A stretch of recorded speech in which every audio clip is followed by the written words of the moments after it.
Hello everybody and welcome back to another video from the Theory of Racelessness. Before the clip, we have some very exciting news. Dr. Sheena Mason, Dr. Carlos Hoy, and Greg Thomas present Resolving the Racism Dilemma, a full-day conference coming up this September 24th, 2022. Register using the link in the description box down below to experience these leading voices as they explore and discuss how to correct the misguided notions of race. Now, enjoy the video. Yeah, so a few things stood out to me because all of that still encourages and affirms my current line of inquiry, which is such that what benefit is there to using the language of Black American art, Black American culture, or the shorthand is Black art, or during Locke's time is Negro art, which is why I just inverted Negro to Black, right? That from the beginning, there are certain thinkers like George Schuyler, very controversial, lesser known and lesser liked, who comes out with his essay, The Negro Art Hokum, right? And in that essay, he says, there is no Negro art. There is no Negro culture. Translation, there is no Black American culture. He says, maybe on the continent of Africa, their Negro culture exists, right? But in America, because it is an amalgam, because of the history that is America, right? That the cultural formation changed and shifted such that we might be able to point to distinct types of ethnicities that are influencing the culture, right? But that ultimately the culture is a new culture such that pointing to distinctions or insisting that there is a difference to Schuyler's mind is the same as insisting that there is an inherent racial difference, which to Schuyler's mind is the same as insisting in racism, right? Because if you are insisting on racial difference, then you are affirming and confirming racist beliefs about human beings. So for me, as somebody who's still constantly perplexed and thinking about all things, race, culture, ethnicity, nation, when I think of, or when I hear people talk about Black as a culture or Black as an ethnicity, I do tend to lean into a sort of integrationist view, such that Alain Locke says, okay, Schuyler, I hear you, you're wrong. There is a distinct thing called Black American culture, right, or Black art that is distinct.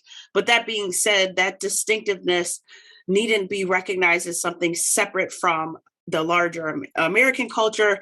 And in fact, that's why he views people of all walks of life being able to participate in this thing called Black culture, specifically that it should be taught within the context of American culture. He had a very integrationist view, which is not to be confused or muddled with an assimilationist view, right? Not in Locke's instance anyway. Whereas Schuyler might have been an assimilationist. And that's the kind of path that I'm walking right now, is really analyzing and considering all the ways in which, what benefit is there to distinguishing or making differences if it is, after all, still part of the American culture. And I also tend to view culture in ways that you've articulated, but also inspired by Caribbean writers like Edward Glissant, who's French Martinican writer, who talks about his theory of creolization and poetics of relation. So identity as being rhizomatic as opposed to having a single origin. All of these ideas mesh very well with the likes of Ellison and Murray and Absolutely. Locke. Stuart Hall could be mentioned in that context. Orlando Patterson. I mean, the list goes on across history, right? That's right. So but you asked the question. Can I just, if I could just come? Course. Okay, thank you. So, out of many, one. It's not just the one. It's the many also. So to answer your question as to why we make certain distinctions, I am making certain idiomatic distinctions. Okay? Even those idiomatic distinctions are mixed, though. It's a convenience. Now, people use race as a convenience. I'm separating myself from that. But it's also a convenience to talk about Black American culture overall. The reality is there are Black American cultures. That's the reality. Jazz is one of those expressions, or the blues idiom is one of those expressions, okay? I center on blues and jazz. And this is Locke too, because Locke talks about gifts. Du Bois talked about gifts of culture also. So Black Americans are a combination of streams of African influence, European influence, Caribbean influence. So when I say Black American, that's a mixture right there. When you look at the actuality of the streams that formed American culture. Now, for people who focus on race, the idea of African and European, wait, how can that? Because they're thinking about race.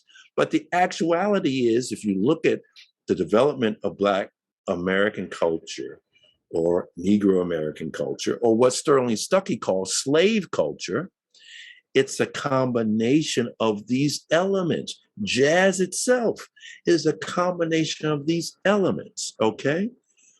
But there is, as Ellison said, you can look at something distinct in the formation of what we call Black American or Negro American culture, right?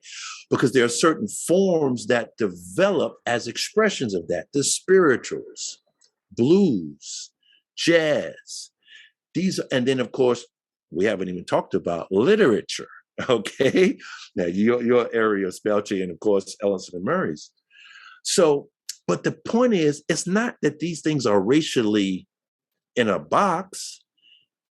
That influence is still there, the mixture of influence. So out of many, one. The many are there, but you're pointing to a oneness, at least ideally also.